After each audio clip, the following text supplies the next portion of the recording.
My guest this morning is Tim Kasser. He's a professor of psychology at Knox College in Illinois. I'm your host, Mark Franklin. Tim, welcome to the show. Thanks for having me. What do you like about your career these days? Well, I would say the two main things that I really love about my career is, first, as a professor, I get to interact with young people and I get to help them to understand what we already know, and I get to help them to discover the things that they're interested in so they can go out and hopefully have great careers themselves. I think the second thing is that as an academic, I'm involved in a lot of research, and I'm able to explore ideas that are interesting to me and hang on to them as long as I want to, and move on when I'm ready to move on to something else too. Right on. Well, you shared some really interesting ideas here at the Canadian Positive Psychology Association conference. The talk you gave yesterday was called The Good Life or the Goods Life, using the science of values to live well together. So let's explore a little bit about what this means, the good life versus the goods life. Let's start with the good life. You talked about values, internal, external values. What is the good life? Well, the research that we've been doing suggests that the good life means to be able to pursue a set of what we call intrinsic values. So intrinsic values are values for things like your own personal growth, for having close relationships with others, and for contributing to the community. And what we found in study after study is that the more that people orient their lives around intrinsic values, the happier they are, the more satisfied they are with their lives, the less depressed and anxious they are. But also they tend to treat each other and the world in general in more beneficial ways. So we know that people who organize their lives around intrinsic values are more likely to act in pro-social and helpful ways, and also to act in ways which are more ecologically sustainable. Now, you also extended the idea of the good life beyond what many think of psychology as the individual psychology, and you stressed living well together, and you really put emphasis on this together. You were talking about together people, future generations, other species on the planet. So what does that mean to you, this extra part of living well or well-being together? Well, I think that one of the real limits of psychology in general is a focus on me and my person, okay? And am I happy? Am I satisfied? Do I have meaning in life, etc.? And that's all well and good, you know, but to me there are many instances where people get temporary pleasures that end up influencing other people in bad ways, or end up influencing future generations and other species in bad ways. And so I think it's sort of an ethical proposal, if you will, that living well is really only a good life if we're living well together. If my way of living well negatively influences your way of living well, then I don't see how you can really call my way of living well, living well. Instead, I think living well has to recognize that we're interdependent, has to recognize that there are other people, other species here, and there are future generations that are probably going to want to use this planet too. And so for me to live well, I not only need to look at my own happiness, but I need to be considering the happiness and well-being of others on this planet too. Well, that really brings us into the goods life and materialism, and we all know when we consume, the people who are producing the goods that we consume, there may be negative impacts on them and their environment. So let's now shift into the goods life. That was your way of phrasing materialism, which is what we're really talking about. Yeah. So contrasting the good life, just to give listeners an orientation to what you mean by materialism, what is it? Mm-hmm. Well, so I talked earlier for the good life about intrinsic values, and what we call the goods life is focused around a different set of values, what we call the extrinsic values or the materialistic values. And those are values for things like making a lot of money, having a lot of possessions, having the right image, which is almost always conveyed via possessions, right? And having a lot of status, which is usually the way that we show ourselves to have attained the good life or the goods life. And what we know from the research is that the more that people are focused on those extrinsic values, the less happy they are, and also the more likely they are to treat other people in ways that are kind of competitive and manipulative, and they also, as one can imagine, live in ways which are more destructive of the earth. Of course, the goods life is the very basis of our socio-political economic organization that we live in under, which is consumer capitalism. You know, what we receive every day in terms of messages from the media and the government is that the good life is the goods life, that the way to be happy, the way to have a good life is to consume, is to work hard, is to make a lot of money so we can have economic growth and all of the supposedly good things that come from that. What this research and other research does is to really throw that into question and to say, you know, a focus on those extrinsic values that make up the goods life actually tends to undermine people's well-being and tends to undermine living well together. So it sounds like we're kind of confused about this, and is the goods life really a good life for us? So your research is starting to show that maybe that's not true, and what are we going to do about it? And so you started to talk about kind of a broad game plan, a two-pronged approach to deal with this. What are we going to do about it?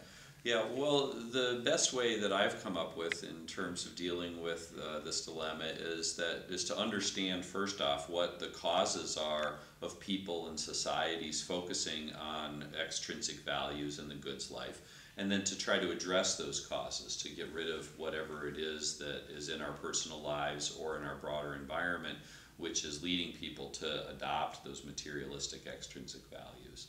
And then the second prong of the strategy is to increase the healthy values, to increase those intrinsic values, to make it more likely that people receive messages that those values are important, and then also to give people the tools in order to actually live those intrinsic values. It's very easy in consumer society to live your extrinsic values, but it's not as easy always to be able to pursue your intrinsic values, and I think that leads to frustration for people. Yeah.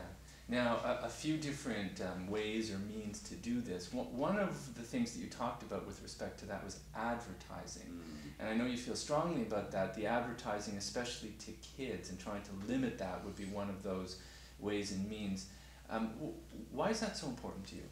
Well, I think first off, the evidence makes it very clear that exposure to advertising, exposure to television, exposure to marketing is one of the things that we know leads people to adopt materialistic values more. So, and if materialistic values are more problematic for people's well-being and for their social and environmental behavior, then it seems like that's one of the things that we need to address. So I guess I want to emphasize it's not just about my feelings, it's about what the data show. Yes. That that evidence is clear and strong thus far. I also think that it's a really excellent example of the way in which the goods life ends up trumping the good life. You know, corporations, in their desire for profit, end up desiring to convince children that they should organize their lives around extrinsic values, that they should pursue the things that they see on advertisements and elsewhere. And it's all about corporate profit. It's all about a company trying to make a buck off of your kid, trying to make money off of your kid, instead of considering what's good for children. And what's good for children is to give them the chance to grow up free from being the prey of corporations who want to make a lot of money. So in addition to limiting exposure to advertising, there were a couple of other things you talked about. There are interventions and there are indicators of progress. And this one really caught my attention. You know, when we measure things, gross national product, and you were talking about the negative consequences of just using an economic measure like that to show progress. So there are alternatives. Yeah. So I'd like to have you talk a bit about the alternatives. One that I personally found fascinating was this measurement of volunteer hours. So can you talk about what are some of those indicators of progress every month in Canada instead of just GNP? Yeah, well, I think when we focus, first off, everybody needs to know what GNP is, and essentially it's a measure of whether money changed hands or not, okay? And so when we hear a report that GNP goes up, essentially that's a report that materialistic values are going well in our society because people are spending and consuming and buying and selling a lot, okay? And so it's privileging, the government is essentially privileging materialistic values to the extent that it focuses on GNP. Now, we also know that GNP hasn't led to increases in well-being, and increases in GNP are also associated with all kinds of ecological problems. So what we need are some alternative indicators, and there have been a variety of different ones which have been proposed. There's been ones in Canada and Bhutan and England and France. A variety of different ideas have been put forth as to, well, what should these alternative indicators look like. They've also been alternative indicators at the city level. And essentially what those indicators do, as I understand them, is they take out the economic activity that nobody really would want. Okay, we have economic activity that arises when crime rates go up and we have to build more prisons. That actually contributes to GNP. We have economic activity when a corporation makes money via polluting and then you have to go and clean up the lake. That increases GNP. So they take out those kinds of bad extrinsic economic activities. But then they also put into their indicators issues which are outside of the marketplace, but which are also good for a country. So for example, volunteering, the time that you or I spend volunteering in terms of GNP is actually bad, because it means we're not working and making money, which then can contribute to the economy, all right?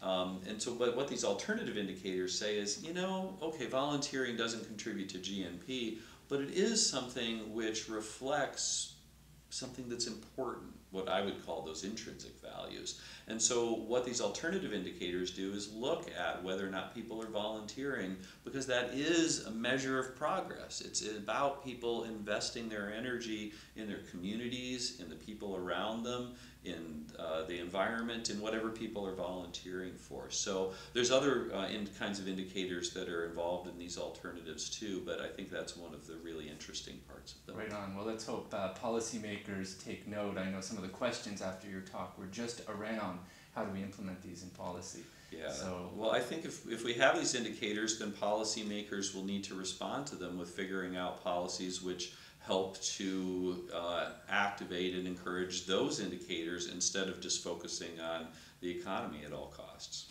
We just have a minute, Tim Kasser, to wrap up. Let me bring it back to the personal. You've been contemplating the good life and the goods life, and from your own personal life, what can you share with listeners about making good choices in their own lives, around their careers, around their lives? What have you learned? Well, I would say the two most important things I've done in my own life that are around this is, first off, we chose to buy a house we could afford on one income. My wife works as well, but we really avoided debt. We have a modest home. We don't live in the most exciting part of the world necessarily, but that has really freed us up to be able to do a lot of other interesting things that we've wanted to do. And then the second thing is that I made a decision when I first started being a professor that I would only teach at about a 3/4 level and take 3/4 of my salary. And what that's done is to free me up to have more time to engage in activism, have more time to be able to be with my kids, have more time to play the piano and be out in the garden, have more time to write. And it's come at a cost, there's no doubt about that, but it's a cost that I've very much been willing to pay because it has much bigger benefits for me. Inspiring to hear. Tim Kasser, thank you so much for joining us today. Thank you.